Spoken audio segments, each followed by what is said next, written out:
Bismillahirrahmanirrahim. Assalamu alaikum. Welcome students to lecture number 27. Today we are going to talk about the international cash management. Students, जैसे कि आपको पता है, cash का लफ्ज़ आपने बहुत दफ़ा सुना है in different finance courses. Cash is basically the lifeblood of any organization. अगर हम कैश को ये कह दें कि that is basically the essential part of an organization, just like we call it a blood. जैसे ह्यूमन बॉडी के लिए ब्लड की ज़रूरत होती है और ब्लड के बगैर आप ह्यूमन बॉडी का तस्वर नहीं कर सकते, बिल्कुल इसी तरह से कैश के बगैर आप किसी भी ऑर्गेनाइजेशन का तस्वर नहीं कर सकते. उसकी रीज़न ये है because cash is the life blood. Cash is basically involve in all kinds of operations, in all kinds of investment, in all kinds of financing activities. In one way or the other, we need to have cash. हमें cash की ज़रूरत पड़ती है और हमारे पास cash होना चाहिए in order to meet our operating expenses. बहुत सारी वजहों से की वजह से हमारे पास जो है ना कैश होना चाहिए. So cash is the lifeblood of any organization.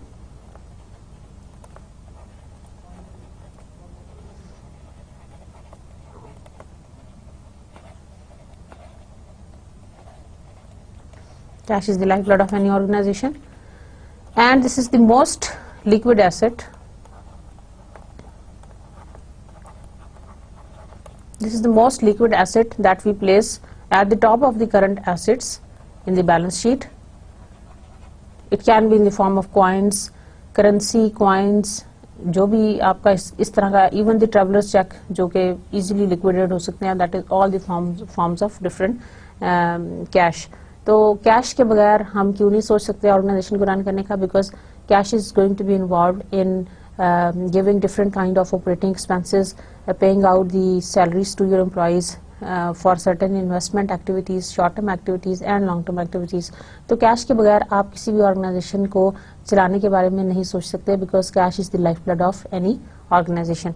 तो स्टूडेंट्स, हम जब बात करेंगे इंटरनेशनल कैश मैनेजमेंट की, तो things they are going to be a little bit more complicated or more complex. उसकी reason ये है कि whenever we are talking about the cash management across the border, we are going to talk about the different currencies which we are having across the borders. जब भी हम across the border बात करेंगे different countries की, different countries they are going to have different currencies, so different forms of cash with them.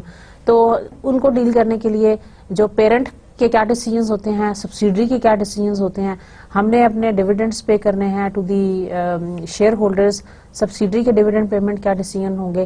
These are all the related concerns whenever we talk about the international cash management. Students, I started with the cash, definition of cash, why the cash management is important. Then I told you about the international cash management, और मैं आपको ये बता रही हूँ कि international cash management में since we are dealing some transactions across the border, that is why it is very important to deal with this international cash management. So the chapter objectives are number 1, to explain the difference in analyzing cash flows from a subsidiary perspective versus a parent perspective. First of all, we are going to analyze the difference in analyzing cash flows from a subsidiary perspective.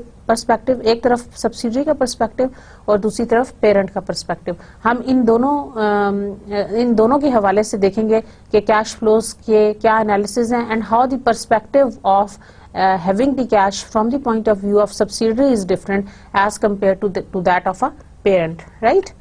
Then to explain the various techniques used to optimize cash flows, cash flow की management के लिए, उसकी optimization के लिए we are going to study different techniques, and then we are going to explain common complications in optimizing cash flows. पहले techniques पढ़ेंगे, फिर उसकी complications पढ़ेंगे, and we are going to explain the potential benefits and risk of foreign investment. थोड़ा सा मैं आपको यहाँ से पढ़ के सुनाना चाहती हूँ. The term cash management can be broadly defined to mean optimization of cash flows and investment of excess cash. Optimization of cash flows and excess of cash, investment of excess cash. देखिए आपके पास cash है, cash management का मतलब ये है कि you are not that short of cash and you do not have the idle cash. दोनों सूरतें आपके पास नहीं होनी चाहिए, ना आपके पास उसकी कैश की कमी होनी चाहिए और ना ही आपके पास कैश की ज्यादती होनी चाहिए. ना तो if you are short of cash, you will not be able to make the payments on time, and ultimately your organizational performance is going to suffer, and in the long run even the share price and ultimately the profit margins and your market share. और अगर आपके पास बहुत excessive cash है, again that is not very suitable condition. उसकी reason ये है कि आप जो एक्सेस कैश आपके पास अवेलेबल है, you might have invested that particular cash in some profitable opportunity. Excess cash को आप किसी प्रॉफिटेबल अपॉर्चुनिटी के अंदर इन्वेस्ट कर सकते हैं. सो एक्सेसिव कैश को अपने साथ मत रखें, बल्कि उसको किसी इन्वेस्टमेंट अपॉर्चुनिटी के अंदर इन्वेस्ट कर दें. So we are studying two concepts. Number 1 is optimisation of cash flows, जिसके बारे में हम बात करेंगे और उसी के बारे में हम डिफरेंट टेक्निक्स पढ़ेंगे. And we are going to talk about the investment options that you can do with the excess of cash. जब आपके पास कैश एक्सेस पे आ जाए तो how you are going to invest that cash into some profitable opportunities. From an international perspective, cash management is very complex because laws pertaining to the cross-border cash transfer differ among countries. अच्छा, जब domestic level की बात करें तो शायद चीज़ें बहुत आसान हैं, but whenever we talk about the international और अक्रॉस द बॉर्डर ट्रांजैक्शंस, तो उसमें जो कैश मैनेजमेंट है that becomes even more complex. मैंने आपको इससे पहले भी बताया, बिकॉज वाई, क्योंकि laws pertaining to different countries which are related to the transfer of cash from one country to another, fund transfer, that is going to be different, right? In addition, एक और वजह, exchange rate fluctuation can affect the value of cross border cash transfer. exchange rate fluctuation की वजह से जो cash आप transfer करना चाह रहे हैं अक्रॉस द बॉर्डर एक मुल्क से दूसरे मुल्क के अंदर, उसकी वैल्यू सफर हो सकती है. That is basically the concern of your organization, concern which is basically you're more related to that particular point. Why? Because उसकी reason ये है कि जो excessive cash है that is very जो आपके पास excess cash है वो आपका currency loss हो जाएगा whenever you are going to exchange one currency to another, और specifically एक currency को दूसरे currency में convert करने के लिए currency loss आपका हो जाएगा. तो अक्रॉस द बॉर्डर ट्रांजैक्शंस करने के लिए एक्सचेंज रेट फ्लक्चुएशंस इन्वॉल्व हैं, जिससे आपकी वैल्यू ऑफ कैश सफर हो सकती है. फॉर एग्जांपल मैं देखूं कि हमने अपना कुछ फंड ट्रांसफर करना है हमने कुछ इंपोर्ट्स कराई हैं और हमारा एक्सपोर्टर जो है वो कनाडा में बैठा हुआ है, हमने उसको कुछ पेमेंट करनी है, फंड ट्रांसफर करना है इन कैनेडियन डॉलर. लेकिन होता यह है कि हमने 3 महीने के बाद करना था, लेकिन होता यह है कि 3 महीने के बाद कैनेडियन डॉलर जो है वो हमारी करेंसी के अगेंस्ट अप्रिशिएट हो जाता है, तो हमें मोर नंबर ऑफ रुपी देने पड़ेंगे in order to compensate for that particular payment. तो हमारा करेंसी लॉस हो जाएगा. एक्सचेंज रेट फ्लक्चुएशन की वजह से करेंसी लॉस हो सकता है, right? Financial managers need to understand the advantages and disadvantages of investing cash in foreign markets so that they can make international cash management decision that maximizes the value of the firm. Throughout this text, throughout this international financial management course, I have been talking about the value of the firm या maximization of the value of firm. उसकी reason ये है कि financial managers they need to understand the advantages and disadvantages of investing cash in foreign markets. तक जब आप foreign markets में investment करने जाते हैं तो what are the advantages and disadvantages for doing those, and so that they can make those international management decision. Advantages और disadvantages को सामने रखते हुए if they will make the international cash management decision, that is going to be beneficial and that is going to enhance the value of that particular MNC, right? Okay, let's move on.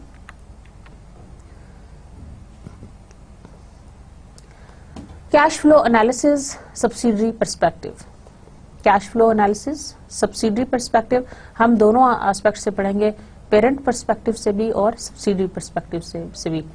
The management of working capital has a direct influence on the amount and timings of the cash flow. अच्छा, जब भी हम cash की बात करते हैं students, तो working capital management का नाम हमारे सामने आता है, and the management of working capital is very important. Why? Because working capital by definition is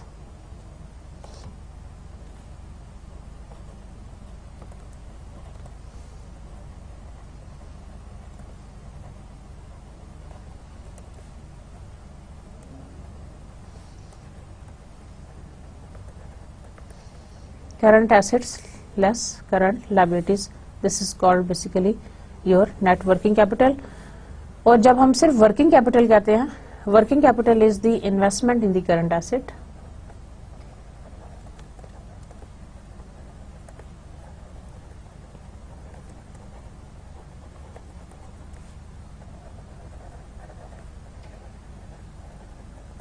Investment in the current asset is called working capital. So the management of working capital has a direct influence on the amount and timings of cash flow. जो working capital है that is the current asset management, उसका direct ताल्लुक होगा किसके ऊपर, on the amount and timings of the cash flow, कि आप उसको किस तरह से मैनेज करना चाह रहे हैं, आप उसका क्या प्रोपोर्शन रखना चाह रहे हैं, कितनी percentage of investment total assets की वर्किंग कैपिटल में रखना चाहते हैं, और उसकी टाइमिंग्स क्या है. That largely depends on how you are managing your current assets. And current asset consist of your cash, number 1, number 2 is your accounts receivable and number 3 is your inventory. ये 3 major चीजें हैं जो आपके current assets का को form करती हैं, ये उसके कंपोनेंट्स हैं. और cash is one of the most important and the most liquid, और आपने उसको बहुत एक्सेस में भी नहीं रखना और बहुत कम भी नहीं रखना. That is basically the question mark. Subsidiary expenses. It is difficult to forecast the payments for international purchases of raw material or supplies because of the exchange rate fluctuation, quotas, sales volume, volatility, etc. अच्छा students, domestic अगर आपकी कोई organisation है तो locally perhaps it is much easier to forecast your expenses, लेकिन अगर internationally है तो उसके अंदर एडिशनल कुछ कंपोनेंट्स या एडिशनल रिस्क्स आ जाते हैं which you can not avoid. It is difficult to forecast the payments of the international purchases because purchases of raw material और सप्लाईज. क्यों? अगर आपने कहीं अब्रॉड से रॉ मटेरियल या सप्लाईज मंगानी है तो you are basically you can not 100% forecast जो उसकी है ना एक्यूरेटली. उसकी रीजन ये है क्योंकि एक्सचेंज रेट फ्लक्चुएशन की वजह से रॉ मटेरियल की प्राइसेस और सप्लाईज की प्राइसेस ऊपर नीचे उनमें भी फ्लक्चुएशन आती रहेगी. हो सकता है वो बढ़ जाए या हो सकता है वो कम आ जाए. जैसे अगर हम आपको अपने मुल्क की एग्जांपल दें, जैसे ऑयल है, हम जो अपना पेट्रोल ऑयल की जो प्राइसेस हैं they fluctuate largely because we do import them. हम उनको इम्पोर्ट करते हैं इसलिए उनकी प्राइसेस बहुत तेजी से फ्लक्चुएट करती हैं. अगर हमारी अपनी मार्केट में हो या अगर लोकल प्रोडक्ट हो तो शायद उसके अंदर इतनी ज्यादा फ्लक्चुएशंस ना आए because of the exchange rate fluctuations भी उसके अंदर. एक तो वैसे भी जिसको कहते हैं आलमी मंडी में अगर तेल की प्राइसेस जो है वो हाई हो जाएंगी तो again that is going to have an effect. But अगर इसके अलावा भी अगर एक्सचेंज रेट फ्लक्चुएशंस भी होंगी तो वी हैव टू जो हमारा इम्पोर्ट बिल होगा that is going to be much higher अगर उस एक्सचेंज रेट फ्लक्चुएशन की वजह से. तो एंड ऑयल यू नो कि ये कितना बेसिक सा एक कंपोनेंट है या एक कितना बेसिक इंग्रेडिएंट है for the industrialisation and for rest of all the other activities that we are having for the economic growth and otherwise. तो अदरवाइज भी आप देखें तो ये बहुत एक इंपॉर्टेंट चीज है. तो एक्सचेंज रेट फ्लक्चुएशन की वजह से रॉ मटेरियल की prices they are going to be affected. And even इसलिए भी फोरकास्ट कर सकते हैं because you are not aware about the sales volume of that particular country. It is very very difficult. हो सकता है पैटर्न्स चेंज हो रहे हो वहाँ पे, हो सकता है कि things they are changing on a very large scale. So you can not predict के सेल्स वॉल्यूम की के लिहाज से उसकी वोलेटिलिटी क्या है. सेल्स वॉल्यूम की वोलेटिलिटी है यानी हो सकता है कि अभी सेल्स जो आप प्रिडिक्ट कर रहे हैं वो ज्यादा हैं और थोड़े अरसे बाद वो कम हो जाएं, वाइस वर्सा, या थोड़े अगर अभी कम है हो सकता है थोड़े अरसे बाद ज्यादा हो जाए, आपकी डिमांड ज्यादा हो जाए. Again this is difficult to predict whenever you are talking about across the borders.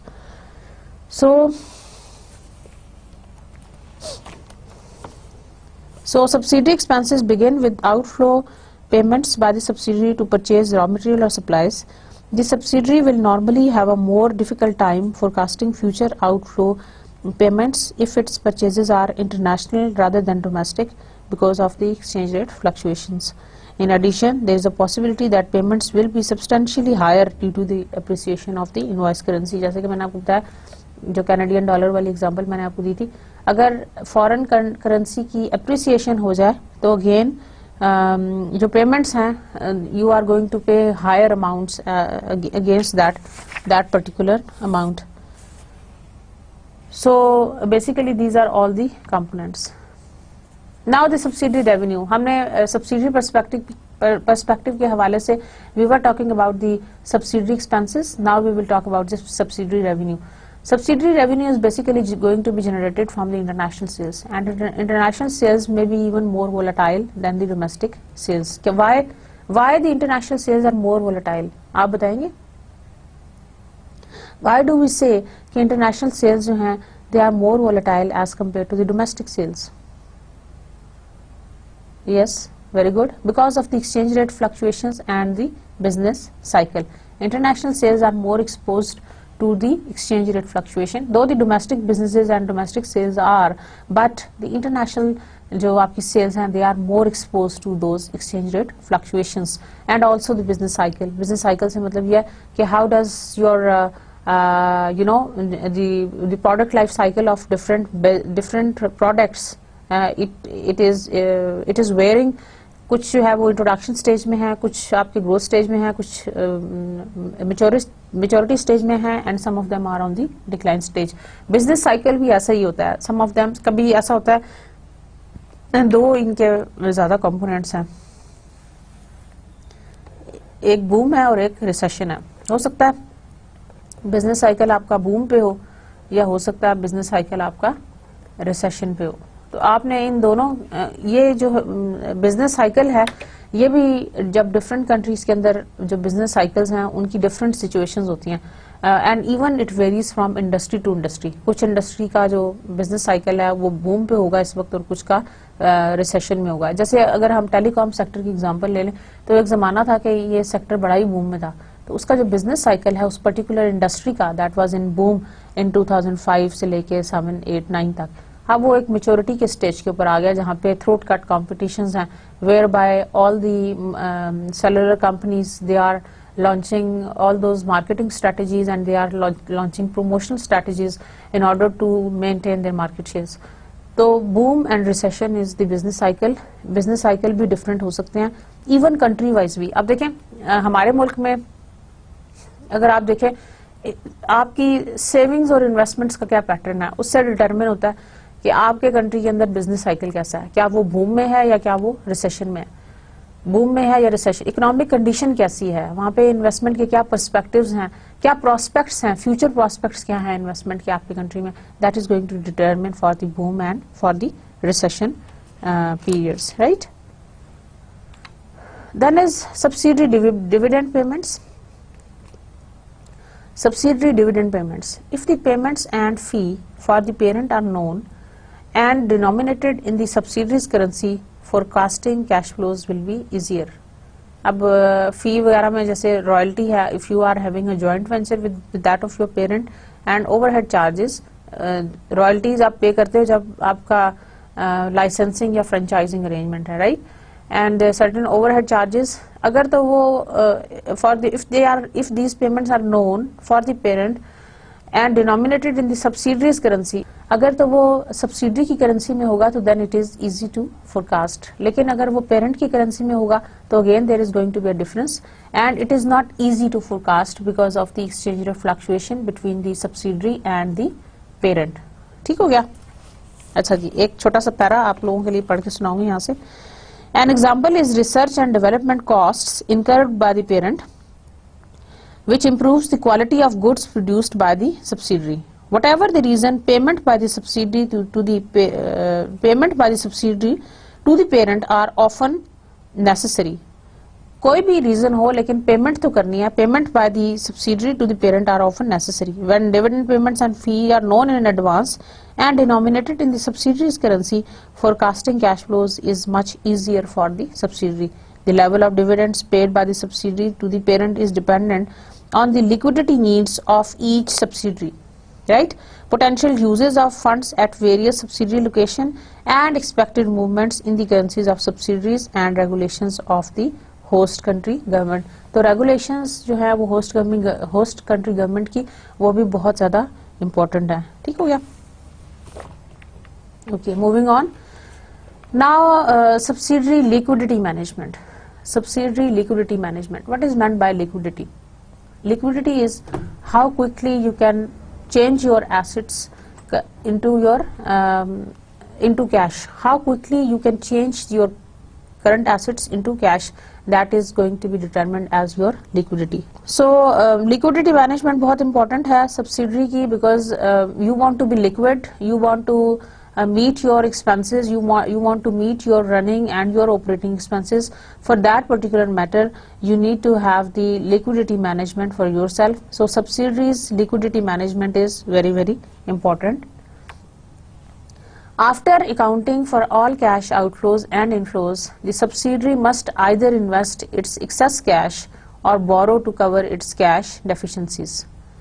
अच्छा, जब हम सारी अपनी अकाउंटिंग कर लेंगे for all cash outflows and inflows, the subsidiary must either invest in excess cash और borrow to cover its cash deficiency. या तो आपके पास कैश सरप्लस आ जाएगा या फिर आपके पास कैश की डेफिशिएंसी आ जाएगी.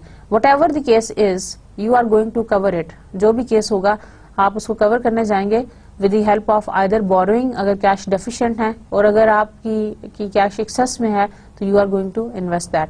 लेकिन अपने पास आपने फालतू का या बेकार का या आइडल कैश नहीं रखना. उसकी रीजन ये है कि keeping the idle cash is just a wastage. बजाय इसके कि आप उसको रखें, it is always better to invest that. And I am sure you have studied the concept of time value of money, which says के बजाय इसके कि आप उसको पैसे को ऐसे ही रखें, उससे बहुत अच्छा है कि आप उसको कहीं इन्वेस्ट कर दें. The example which I can coat is, जैसे फॉर एग्जाम्पल आपके पास 1 मिलियन रुपी है. अब उन 1 मिलियन रुपी को यू हैव द अपॉर्चुनिटी, आप चाहे उसको बैंक में डाल दें, चाहे आप उससे गोल्ड परचेज कर लें, चाहे आप उससे कोई प्रॉपर्टी परचेज कर लें, और एक ऑप्शन ये है कि आप उसको उस कैश को एक बॉक्स में रखें और फिर अपने घर में किसी जगह पे सेफ जगह के ऊपर आप उसको संभाल के रख दें. अब इन चारों चीजों में से क्या बेहतर है? डेफिनेटली जिसके ऊपर आपको रिटर्न ज्यादा मिल रहा है, जिसके ऊपर आपको अगर 1 मिलियन से वो 1.2 मिलियन हो जाते हैं तो आपको बुरे नहीं लगेंगे. समझ में आ रहा ना? So it is always better to invest your money rather than keeping it और keeping it safe. Excess cash को अपने पास रखने का फायदा नहीं है, और वो 1 मिलियन रुपये अगर आपकी अलमारी में 2 साल तक पड़े रहेंगे तो वो 1 मिलियन ही रहेंगे. आई बेट यू वो 1 मिलियन ही रहेंगे, वो बढ़ेंगे नहीं. उसकी रीजन ये है, यस चोरी हो सकते हैं लेकिन वो इंक्रीज नहीं होंगे. उसकी रीजन ये है क्योंकि उसकी वैल्यू और कम हो जाएगी. लाइक 1 मिलियन की वैल्यू 2 साल के बाद वो नहीं रहेगी जो कि आज है. ये समझ रहे हैं ना? Because time value of money का जो कॉन्सेप्ट है that is involve. Is that clear? आपने अपने बड़े बूढ़ों से सुना होगा, लोग कहते हैं कि जो हमारे ग्रैंड पेरेंट्स हैं वो कहते हैं कि अब पैसे की तो कोई कीमत ही नहीं रही. उसका क्या मतलब है कि पहले वो हमें बताते हैं अपनी स्टोरीज, कहते हैं कि 100 रुपीज में हम इतना कुछ परचेज कर लेते थे, 1 रुपी की ये वैल्यू होती थी. इसका मतलब यह है कि ओवरऑल भी all over the world inflation की वजह से भी जो टाइम वैल्यू ऑफ मनी है वो डिक्रीज हो जाती है. सो इट्स ऑलवेज बेटर कि आप अपने अमाउंट को कहीं ना कहीं इन्वेस्ट कर दें. हम बात कर रहे थे लिक्विडिटी की और मैं आपसे बात कर रही थी एक्सेस कैश की. Coming back to the ground, excess cash को इन्वेस्ट कर दें, और अगर कम है, अगर डेफिशिएंट है, if you are cash deficient, so just borrow it, आप उसको और बोरो कर लें. If the subsidiary has access to lines of credit and overdraft facility, it may maintain adequate liquidity without substantial cash balances. अगर subsidiary के पास access है to the lines of credit and the overdraft facility. Lines of credit is basically a facility which your bank offers you in order to draw cash. ये एक तरह की loaning facility है जो कि आपका बैंक, कोरेस्पोंडेंट बैंक जिसके साथ आपकी ट्रांजेक्शन्स होती हैं, वो आपको प्रोवाइड करता है. उसमें होता ही है कि अगर आपके पास लाइन ऑफ क्रेडिट है, आपके बैंक ने आपको लाइन ऑफ क्रेडिट ऑफर की हुई है, तो लेट्स से उसने आपको ओवर 5 मिलियन तक लाइन ऑफ क्रेडिट ऑफर की हुई है. जो लाइन ऑफ क्रेडिट है that is just like a loan. आपके बिजनेस अकाउंट के अंदर 5 मिलियन बैंक ट्रांसफर कर देगा and you can draw any amount for a given time period, 1 साल के लिए या 2 साल के लिए, जितने भी टाइम पीरियड के लिए उन्होंने वो आपको लाइन प्रोवाइड की हुई है, on a specified interest rate. And that interest rate is usually lower as compared to the nominal interest rate which the bank is charging from rest of the other customer. यानी bank ने आपको एक तरह की facility, एक तरह का advantage या एक तरह की एडिशनल फैसिलिटी और या आपको एक वो दिया हुआ है, ऑप्शन दी हुई है कि yes you can have this loaning facility comparatively come interest rate के ऊपर. तो लाइन ऑफ क्रेडिट आपको मिल सकता है at a comparatively lower interest rate. दूसरी सूरत ये हो सकती है कि you have the overdraft facilities. Overdraft facilities का मतलब ये है कि आपके अकाउंट में पैसे नहीं है, but since you are the renowned customer you can still make the transactions, you can still make the payments of a substantial amount. ये भी फैसिलिटी सिर्फ उन कस्टमर्स के लिए होती है, उन बिजनेस अकाउंट्स के लिए होती है जो कि बहुत ज़्यादा रिप्यूटेड हैं और उन जो जिनका बैंक के साथ लॉन्ग टर्म रिलेशनशिप है और बैंक को वो कंपनसेशन फी भी पे करते हैं ऑफ एंड ऑन. तो स्टूडेंट्स, जो ओवरड्राफ्ट फैसिलिटी है, ओवरड्राफ्ट जैसे कि नाम से जाहिर है कि आपके अकाउंट में पैसे नहीं है but still you can make the transactions. Bank अपने बिहाफ पे आपके लिए ये फैसिलिटी प्रोवाइड कर रहा होता है. So the lines of credit and the overdraft facilities, if the subsidiary has the access to the lines of credit and overdraft facility, it may maintain adequate liquidity without substantial cash balances. तो ज़रूरी नहीं है कि आपके पास excessive cash balances हो, अगर ये facility आपके पास available है तो then it is equally good. जैसे मैं आपको एग्जांपल दे दूं, जैसे अगर आपके पास डेबिट कार्ड है तो that is equally good. आप बेशक कैश रखें या ना रखें, it means that you have a cash. आपके पास एटीएम कार्ड है, इसका मतलब है you have cash on hand. बेशक आपके पास फिजिकली कैश अवेलेबल हो या ना हो. Are you getting my point? Okay.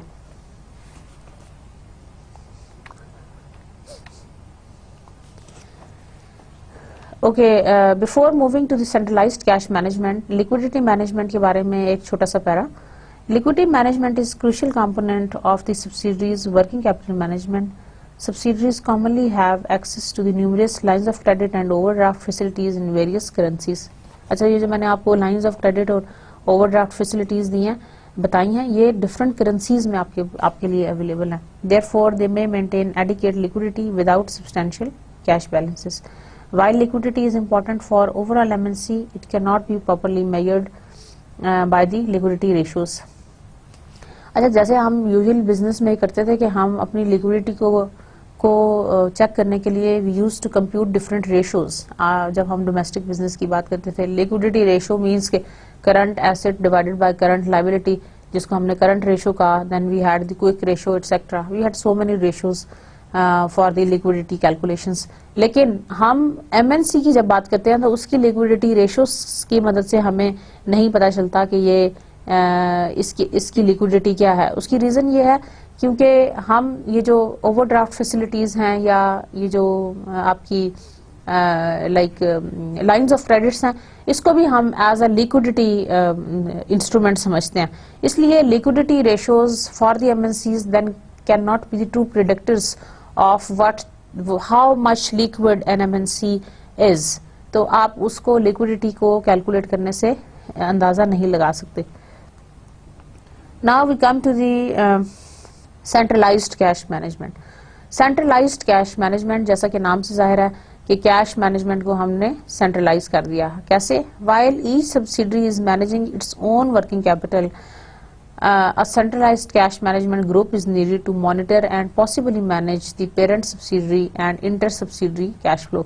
अच्छा, वैसे तो अगर एक एमएनसी के 4-5 सब्सिडरी हैं तो हर कोई अपने अपने जगह के ऊपर subsidiary A B C D हर कोई अपनी अपनी जगह पे कैश मैनेजमेंट कर रहा होगा. लेकिन इट इज़ वेरी इंपॉर्टेंट कि हम उस सारे को सेंट्रलाइज करें, एक जगह पे जमा करें. And then we look at के how much cash is needed और हमें कैश जरूरत है and how much we are deficient. For example, this is parent, this is parent, this is subsidiary A, this is subsidiary B, this is subsidiary C and this is subsidiary D. अब ये हमारे पास 4 subsidiaries हैं इस parent की.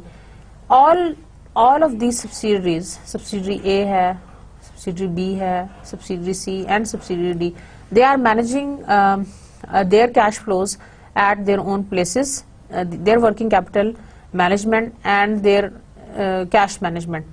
लेकिन अब इन सब का जो नेट इफेक्ट आने जा रहा है वो इस पेरेंट की प्रॉफिटेबिलिटी के ऊपर आने जा रहा है या उसकी पोजीशन के ऊपर, इस जो ये एमएनसी है उसकी होल सम पोजीशन के ऊपर.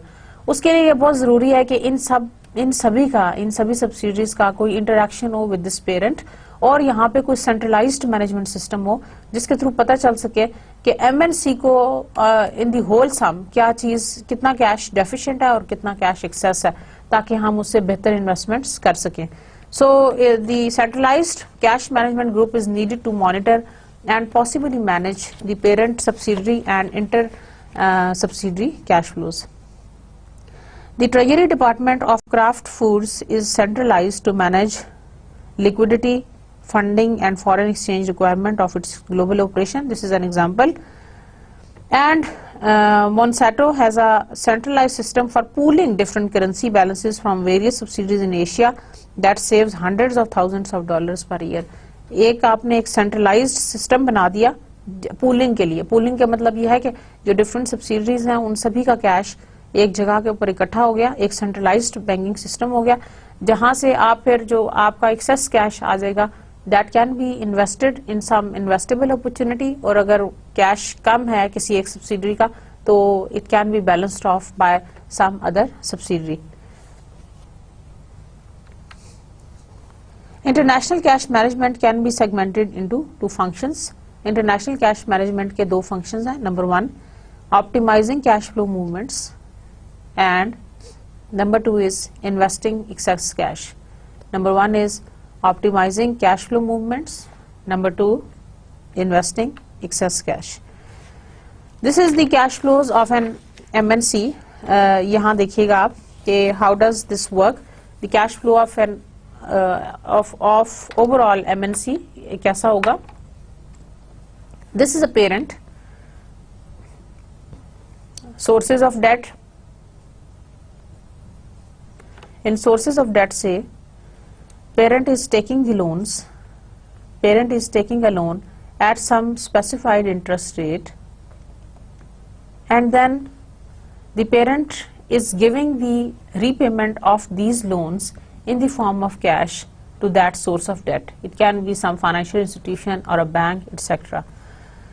स्टॉक होल्डर्स, ये आपको सारी मैं कैश ट्रांजैक्शंस बता रही हूँ कि कैश में हम किस तरह से डील कर रहे हैं. सोर्सेज ऑफ डेट के साथ लोन्स पेरेंट के पास आएंगे, लोन की वापसी कैश की पेमेंट में रीपेमेंट होगी to the sources of date.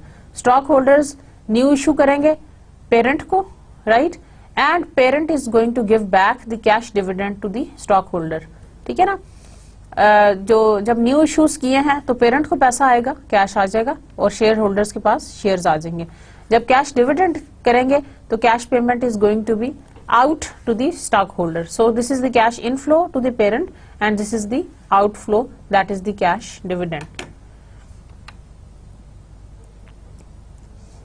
अच्छा जी, जब हम सब्सिडरी का देखते हैं, सब्सिडरी पे जो आपकी subsidiary is going to pay the excess cash और it is going to submit the excess cash to the parent. Subsidiary के पास जो भी एक्सेस कैश होगा वो पेरेंट के पास चला जाएगा, प्रोवाइडेड के ब्लॉक फंड्स की कोई ऑब्लिगेशन नहीं है या उस तरह का कोई सीन नहीं है. जब भी एक्सेस कैश होगा that is going to be remitted back to the parent. Fee and earning subsidy ने जो पे करनी है in the form of a royalty और कमीशंस या administrative charges, royalties and admin charges, they are going to be admin charges, they are going to be paid to the parent in the form of cash. Parent जो है वो कई बार loan and investments दे रहा है to the subsidiary, specifically when there is a difference between the parent the host country and the home country interest rate. यहाँ पे शायद loaning facility comparatively low interest rate पे मिल रही है, तो parent is providing the loan और investment to the subsidiary and parent might be giving the interest और the principal to the subsidiary अगर आपने उसको कोई लोनिंग फैसिलिटी प्रोवाइड की हुई है. देन सिमिलरली यही वो 3-4 चीजें हैं जो कि ये दूसरी सब्सिडरीज में, this is subsidiary A and this is subsidiary B, और सब्सिडरी ए बिल्कुल उसी पैटर्न से एक्सेस कैश दे रही है, फी एंड अर्निंग्स दे रही है, पेरेंट जो है वो लोन और इन्वेस्टमेंट दे रहा है और इंटरेस्ट और प्रिंसिपल भी दे रहा है टू दी सब्सिडरी. इन दोनों सब्सिडरीज के दरमियान में funds for the supplies they are going to interchange. Subsidiary A is giving the funds for supplies to the subsidiary B and subsidiary B might be giving the funds for supplies to the subsidiary A. जो हमने इससे पहले जो हमने lecture पढ़े थे international trade finance में, जहां पे हम काउंटर ट्रेड की बात कर रहे थे, तो वो भी इन सब्सिडरीज के दरमियान में एग्जिस्ट कर सकती है. Even the barter system that can exist between the two subsidiaries. Now the short-term securities and the long-term securities. अब short-term securities and long-term securities क्या है कि short term securities are going to be sold to the parent and the parent is going to purchase the short term securities, ठीक है ना. Sale or purchase of short-term securities, similarly long-term investments and return on long-term investment. Parent can be doing some long-term investment in the long-term projects and they might be receiving the return on investment. These are all the cash flows patterns of an overall MNC. जहाँ जहाँ से आपको cash generate हो रहा है, cash कहाँ से आ रहा है और cash कहाँ पे जा रहा है. And we can see number of opportunities. Number 1 is short-term. Number 2 is long-term projects, number 3 is debt and number 4 is stockholders. These are the cash flow patterns. जाहिर है कैश आएगा तो उसके बदले में कुछ ना कुछ देना पड़ेगा. अगर डेट ले रहे हैं तो डेफिनेटली उसके बदले में इंटरेस्ट पेमेंट देनी पड़ेगी. अगर स्टॉक्स इशू किए हैं तो डेफिनेटली डिविडेंड्स देने पड़ेंगे. लॉन्ग टर्म प्रोजेक्ट्स में इन्वेस्ट करने के लिए पैसा चाहिए, फिर रिटर्न्स मिलेंगे. सिमिलरली शॉर्ट टर्म के लिए भी आप उसको परचेज करोगे तो देन अगर आप उसको सेल करोगे तो eventually you are going to have the cash inflows. Subsidiary से you can have the interest और लोन्स और प्रिंसिपल्स और लोन्स और इन्वेस्टमेंट्स फी एंड अर्निंग के लिहाज से और एक्सेस कैश के लिहाज से. These are the cash inflows and outflows pattern from the subsidiaries, different subsidiaries. So this is the typical cash flows of an MNC. इसके अलावा भी और बहुत कुछ हो सकता है, but that is the generalized figure or a form whereby the cash inflows are being taking place. Cash inflows and cash outflows are being taking place. ठीक है. Now managing for value. Flexsys is a large chemical company. Basically, Flex system decision to use a multi bank payment system.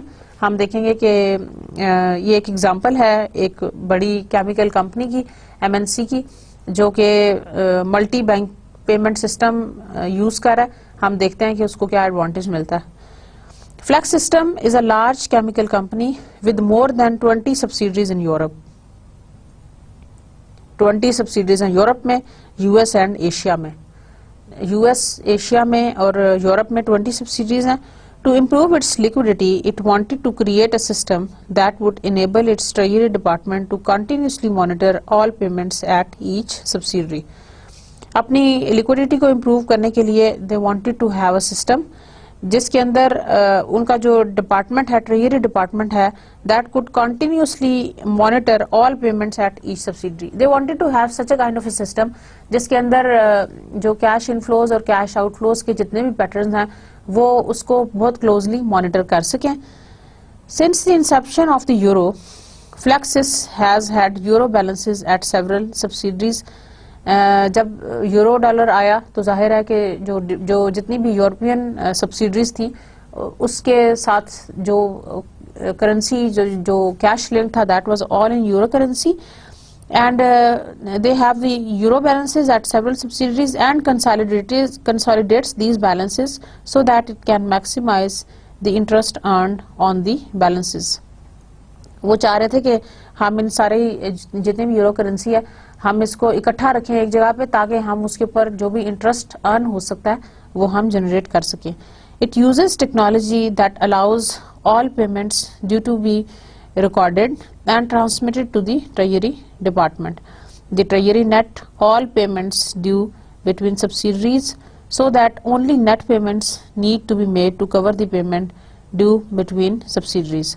अच्छा, जो net payment का मतलब है कि दो subsidies के दरमियान में डिफरेंस कितना आ रहा है, सिर्फ डिफरेंस को पे कर दें. ऐसा नहीं कि पूरी अमाउंट आप एक जगह से दूसरी ट्रांसफर करें, सिर्फ जो नेट डिफरेंस है उसको पे कर दें. जैसे सब्सिडरी ए और सब्सिडरी बी ने कोई आपस में कोई सप्लाईज ट्रांसफर किए हैं एक दूसरे के साथ, अब उसकी जो नेट पेमेंट बनती है, फॉर एग्जांपल इन्होंने 1.5 मिलियन की 1.8 के साथ की है. अब 1.5 और 1.8 के दरमियान में जो डिफरेंस है that is 0.3 million.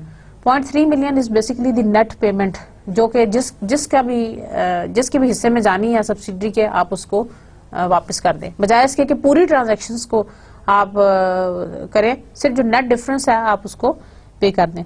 Flexsys system is especially effective because it is transparent, meaning that the payments due at each subsidiary can easily be monitored by the subsidiary. Flex system जो है that is specially effective क्योंकि this is quite transparent इसका मतलब यह है कि payments due at each subsidiary can be easily monitored by the subsidiaries, क्योंकि transparent होने से मतलब यह है कि एक सब्सिडरी दूसरी सब्सिडरी के फंक्शंस को, ऑपरेशंस को बड़े आराम से मॉनिटर कर सकती है, ऑब्जर्व कर सकती है। Flexsys uses multiple banks rather than branches of a single bank so that each subsidiary can use the bank it prefers.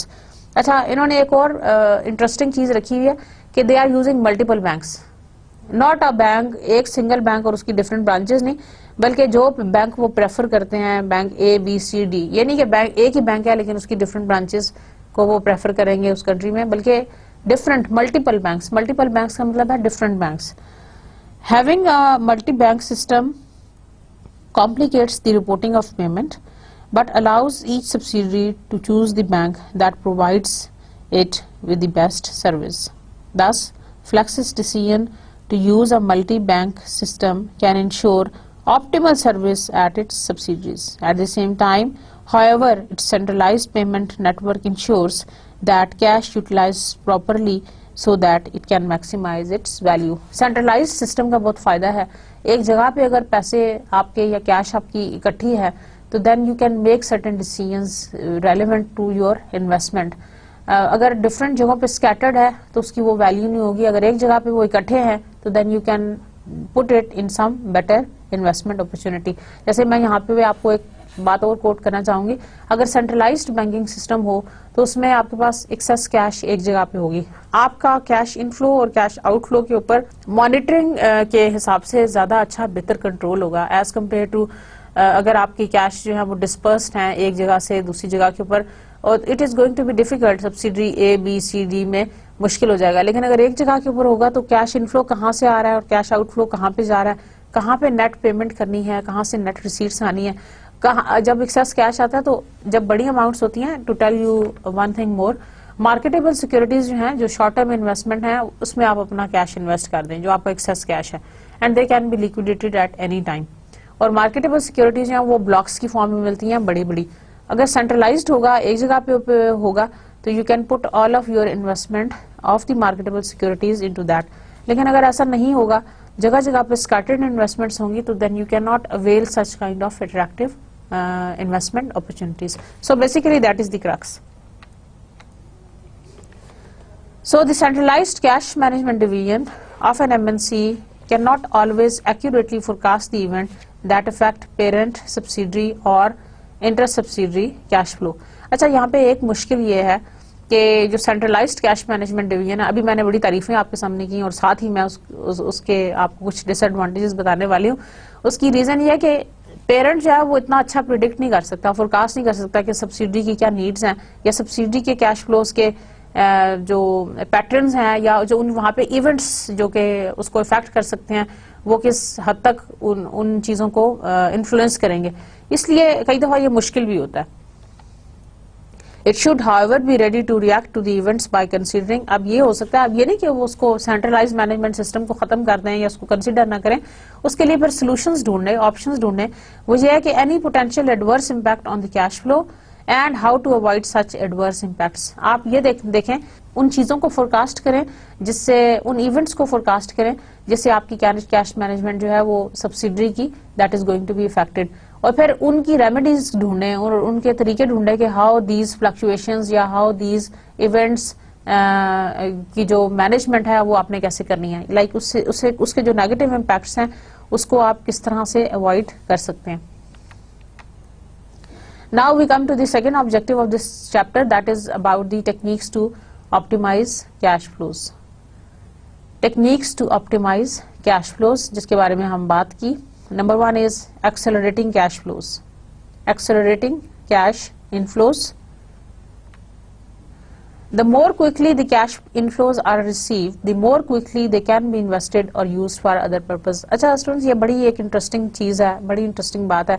जितनी जल्दी आपके कैश इनफ्लोज आ जाएंगे, the more quickly you receive it, the more quickly they can be invested or used for other purposes। क्या मतलब है? जितना जल्दी आपको कैश रिसीव हो जाएगा उतना ही जल्दी आप उसको किसी इन्वेस्टेबल अपॉर्चुनिटी के अंदर लगा सकते हैं। अदरवाइज क्या होगा, आप वेट करते रहेंगे, आपने वो रेवेन्यू तो अर्न कर लिया हुआ है but you haven't received it, जब तक आप उसको रिसीव नहीं करेंगे you can not invest it in some investable opportunity. तो जितना जल्दी कैश रिसीव हो जाए उतना ही बेहतर है। अच्छा, यहाँ पे एक चीज मैं आपको बताती चलूँ स्टूडेंट्स कि एक्सेलरेटिंग कैश फ्लोज के हवाले से जो आजकल जब हम ई बिजनेस की बात करते हैं, ऑनलाइन ट्रांजैक्शंस की बात करते हैं, तो that has become very very speedy. एक just a click of mouse और एटीएम ट्रांजैक्शंस के through you can immediately transfer fund from one place to another. इससे पहले ये होता था कि मेल फ्लोट्स क्रिएट हो जाते थे, और उस फ्लोटिंग सिस्टम को अवॉइड करने के लिए we used to have the lock box system, जिससे I think you are pretty aware of. Lock boxes से भी मतलब ये होता था कि एक सेंट्रलाइज्ड बॉक्स आपने जनरेट कर लिया जिसके अंदर जितने भी आपके बैंक्स हैं they are going to transfer that money into one particular place. जो भी पेमेंट्स एंड रिसीट्स आनी है वो लॉक बॉक्स में ही आएंगी, ठीक है ना। तो वो by the end of the day उस लॉक बॉक्स की सारी काउंटिंग हो जाती है कि कितनी रिसीट्स और कितनी पेमेंट्स हैं। But that was the kind of you can say traditional method, या ये पुराना मेथड था। अब तो इतना टेक्नोलॉजी ने इतना एडवांस कर लिया कि you do not need to have such kind of lock boxes. Accelerating cash inflows से मतलब ये है कि आप अपनी जो कैश इनफ्लोज जहां जहां से जनरेट होनी है आप उसको एक्सेलरेट करें। एक्सेलरेट से मतलब यह है कि उसको तेजी से उसके प्रोसेस को आसान करें और उसको तेजी से रिसीव करने की कोशिश करें, क्योंकि जितनी जल्दी आप रिसीव कर लेंगे उस अमाउंट को उतना ही जल्दी आप उसको इन्वेस्ट कर सकेंगे। समझ आ रहा है ना। आपके कस्टमर के ऊपर आपके पैसे ड्यू हैं, try to accelerate the cash inflows process. जितना जल्दी आप कर लेंगे उतना ही जल्दी आपके लिए बेनिफिशियल है that you may invest that into your in some other investable opportunity. Common methods include the establishment of lock boxes around the world to reduce the mail float and pre-authorized payment, charging a customer's bank account directly. अच्छा, इसमें कुछ तरीके हैं जिससे आप directly कर सकते हैं। कुछ मैं आपको लाइव एग्जांपल्स भी दूंगी। एक तो हो गया आपका establishment of lock boxes around the world.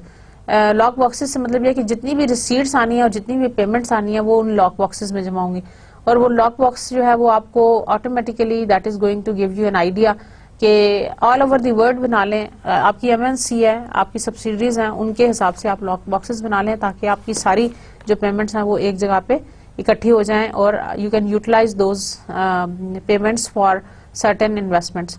दूसरा pre authorised payments. Pre authorised payments का मतलब है charging a customer bank account directly. आप अपने कस्टमर का बैंक अकाउंट डायरेक्टली चार्ज कर लें।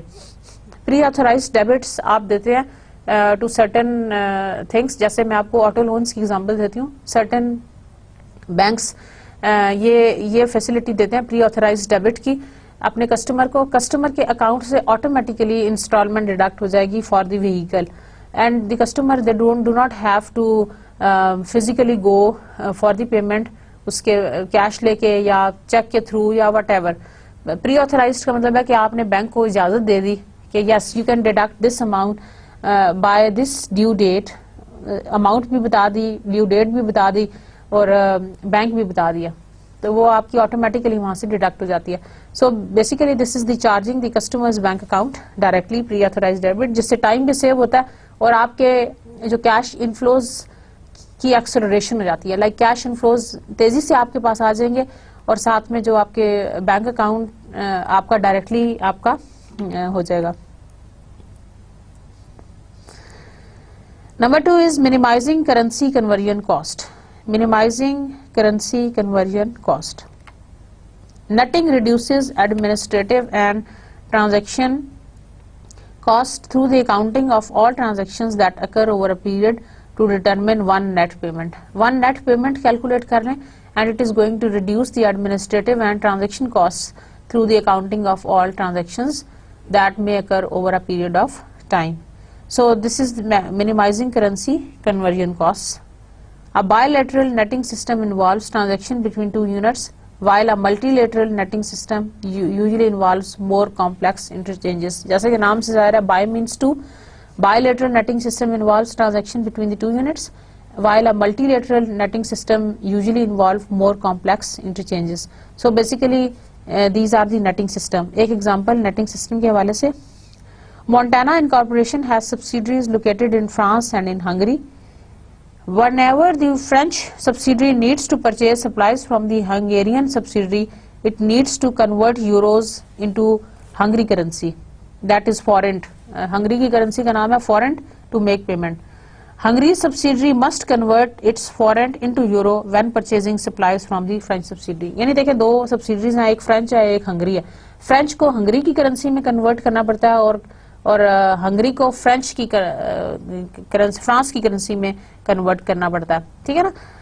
अब क्या होगा, Montana has instructed both the subsidiaries to net their transactions on a monthly basis so that only one net payment is made by the end of each month. यानी जो net payment का मतलब है जो इन दोनों करेंसीज के दरम्यान में डिफरेंस है, इसने उससे सप्लाईज लेनी है और उसने इससे सप्लाईज लेनी है, उन दोनों का बैलेंस आउट करके जो चीज देखिए उसने भी उसको 1 मिलियन देने हैं और इसने भी उसको 1 मिलियन देने हैं. 1 मिलियन जो फ्रांस करेंसी के उसने उसको फ्रेंच उसने उसको देने हैं और हंगरी ने भी 1 मिलियन उनको देने हैं. उन दोनों के दरमियान में जो करेंसी का डिफरेंस है सिर्फ उस नेट पेमेंट जो है वो आप ट्रांसफर कर दें तो ऑल इज डन, बजाय इसके कि आप पूरी करेंसी को पहले कन्वर्ट करें. That is going to avoid the conversion cost. मेरी बात समझ रहे हैं ना. बजाय इसके पूरे 1 मिलियन को कन्वर्ट करें, उसके ऊपर करेंसी लॉस उठाएं, जो उन दोनों के दरमियान में नेट डिफरेंस है सिर्फ उसको पे आउट कर दें. That is going to be a good strategy. By using this approach, both subsidiaries avoid at least reduce the transaction cost of the currency conversion. इस तरह से दोनों करेंसी के दरमियान में जो करेंसी कन्वर्जन की जो कॉस्ट है that can be reduced. So over time this netting arrangement has become very popular. This is the inter-subsidiary payment matrix and netting schedule. जैसे कि आपको स्लाइड के ऊपर नजर आ रहा है. Payments owned by subsidiary located in different countries, they are given to you, आपके सामने नजर आ रही हैं. And net payments to be made by the subsidiary located in, वो भी आपको नजर आ रही हैं. और आप इन दोनों पेमेंट्स का अगर कंपैरिजंस करें, ये जो आपको फिगर्स नजर आ रही हैं, तो यू कैन सी के जो ऊपर वाला है ग्राफ है, जो चार्ट है, उसके अंदर आपको जो स्टैटिस्टिक्स नजर आ रही हैं वो बड़ी अमाउंट्स हैं. लेकिन जो नीचे वाली जो आपको ये जो टेबल नजर आ रहा है उसके अंदर अमाउंट्स छोटी हैं, क्योंकि we are just making the netting payments. जो नेट या जो डिफरेंस है उसको हम डील कर रहे हैं, and we are not talking about the whole sum payments. So basically that is the reason. So this exhibit is an example of the inter-subsidiary payment matrix that totals each subsidiary's individual payments to each of other subsidiaries. The first row indicates that the Canadian subsidiary owes to the 40,000 to the French subsidiary, the equivalent to the 90,000 to the Japanese subsidiary, and so on. During the same period, these subsidiaries also have received goods from Canadian subsidiary for which payment is due. The second column shows the Canadian subsidiary is owned equivalent to 60,000 by the French subsidiary, the equivalent of 100,000 by the Japanese subsidiaries, and so on. अच्छा students, यहाँ पे एक मैं आपको छोटी सी limitation बताती जाऊँ, वो ये है कि there can be some limitations to the multilateral netting. This is an example of a multilatering netting schedule, जहाँ पे आपने सिर्फ पेमेंट्स जो डिफरेंस इन पेमेंट्स है सिर्फ आप उसको इनकाउंटर करें. There can be some limitations to the multilateral netting due to the foreign exchange controls. Although the major industrialized country typically do not impose such controls, some other countries do, and some countries prohibit netting altogether. अब कुछ countries की भी regulations हैं, वो हो सकता है आपको मना कर दें, they restrict the netting arrangements.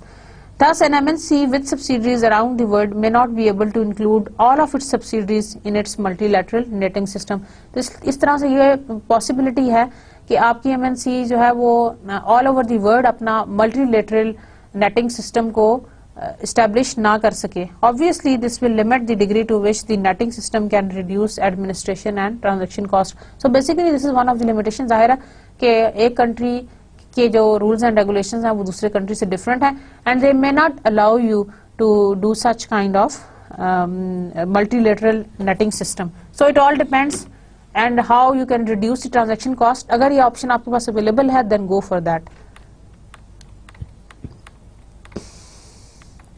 Now managing blocked funds. A government may require that funds remain within the country in order to create jobs and reduce unemployment. अच्छा, एक जो यहाँ पे और रिस्ट्रिक्शन है वो ये है कि जो सब्सिडरी का पर्सपेक्टिव है, हो सकता है कि सब्सिडरी ने ये रिस्ट्रिक्शन लगाई हो कि अगर उनके पास कोई मल्टीनेशनल फर्म आके अपना सेटअप करती है और अपना अपनी इन्वेस्टमेंट करती है तो वो उसके ऊपर रिस्ट्रिक्शन लगाते हैं कि they have to reinvest that amount into the same country as to create jobs and to reduce unemployment, ताकि jobs create हों और उनके country को भी कुछ फायदा हो. ये block funds की arrangement है जो से पहले मैं आपको बहुत दफा बता चुकी हूँ. How you are going to manage these block funds?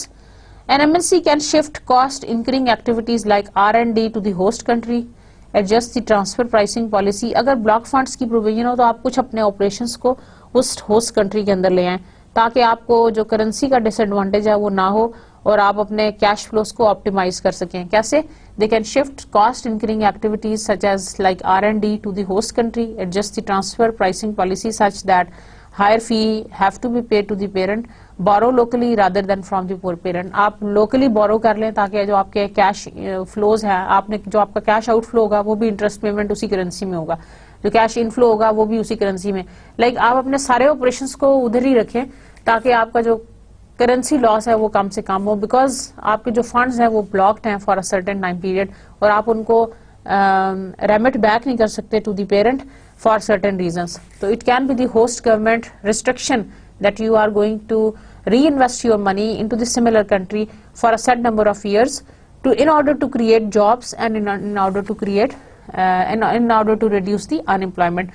उससे बचने के लिए या इस सारी करेंसी कन्वर्जन से बचने के लिए आप अपने कुछ ऑपरेशंस को उस कंट्री के अंदर, होस्ट कंट्री के अंदर शिफ्ट कर लें और आप अपनी बोरोइंग भी उधर से करें, right?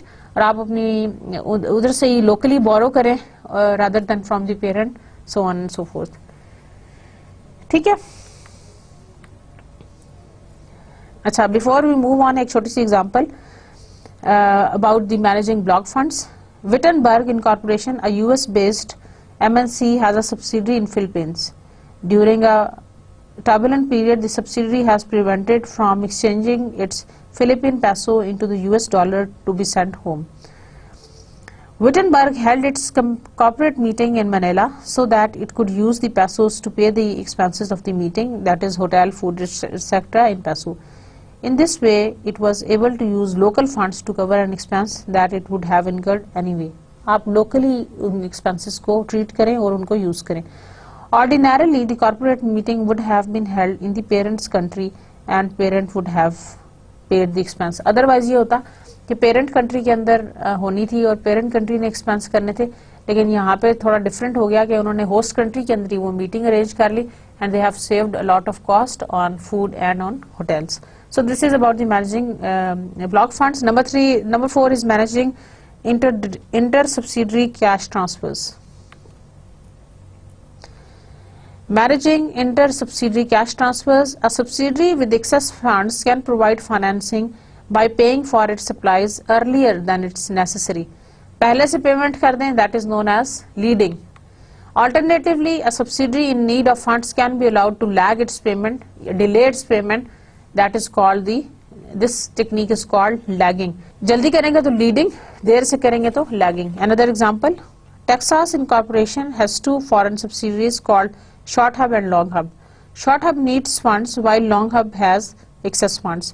If Long Hub purchases supplies from the Short Hub, it can provide financing by paying for its supplies earlier than necessary. पहले से आप पे कर दें, this strategy is called leading. Or alternatively, if Long Hub sells supplies to the Short Hub, it can provide financing by allowing Short Hub to lag its payment. वो Short Hub को ये allow करे, दूसरी subsidy को ये allow करे कि वो देर से पेमेंट कर दें, that is called lagging. This technique is called lagging. So leading or lagging strategy can make efficient use of cash and therefore reduce debt. Some host governments prohibit the practice by requiring that a payment between subsidiary occur at the time the goods are transferred. कई दफ़ा ये होता है कि जो है ना subsidies खुद से लिमिट करेंगी, वो कहेंगे कि पेमेंट सिर्फ उस वक्त करें जबकि एक्चुअली गुड्स जो है वो ट्रांसफर हों. Thus an MNC need to be aware of any law that restricts such kind of strategy. तो गवर्नमेंट जो रेगुलेशंस हैं या जो उनकी रिक्वायरमेंट्स हैं या वो किस चीज़ को प्रोहिबिट करते हैं, जैसे ब्लॉक फंड्स का मैंने आपको बताया, हो सकता है लीडिंग एंड लैगिंग से वो आपको मना करें. So you should keep this thing in mind कि गवर्नमेंट क्या चीज़ रिस्ट्रिक्ट कर रही है और गवर्नमेंट होस्ट गवर्नमेंट जो है वो क्या चीज़ अलाउ कर रही है. So dear student, this was all about today's lecture. We are going to continue talking about the international cash management in the next lecture. See you next time. Take care and Allah Hafiz.